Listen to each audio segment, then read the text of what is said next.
ఒక రైతులకు ఎకరానికి ఒక్క పంటకి ఒక సీజన్కే 15,000 బాకీ పడ్డది ఈ ప్రభుత్వం. అన్నదాతలకు 2 లక్షల రుణమాఫీ అన్నారు, ఇప్పటి వరకు సరిగ్గా చారాన కూడా రుణమాఫీ చేయలేదు. కౌలు రైతులకు 15,000 బాకీ, రైతు కూలీలకు 12,000 బాకీ, ఆటో అన్నలకు దాదాపు 24,000 బాకీ, మహిళలకు నెలకు 2,500 రూపాయలు బాకీ, పెళ్ళైన ఆడబిడ్డలకు తులం బంగారం బాకీ, మా పేద అవ్వలు తాతలకు నెలకు 4,000 బాకీ, చదువుకునే విద్యార్థినులకు స్కూటీలు బాకీ, అట్లాగే అన్ని రకాల వరికి 500 రూపాయల బోనస్ బాకీ, అందరికీ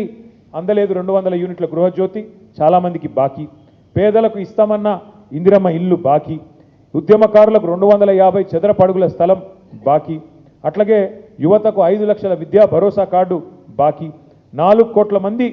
రేవంత్ రెడ్డి గారికి పడ్డ బాకీని గుర్తు చేయడానికే, 4 కోట్ల మంది కాంగ్రెస్ పడ్డ బాకీని గుర్తు చేయడానికే ఈ బాకీ కార్డు తీసుకొస్తా ఉన్నాం.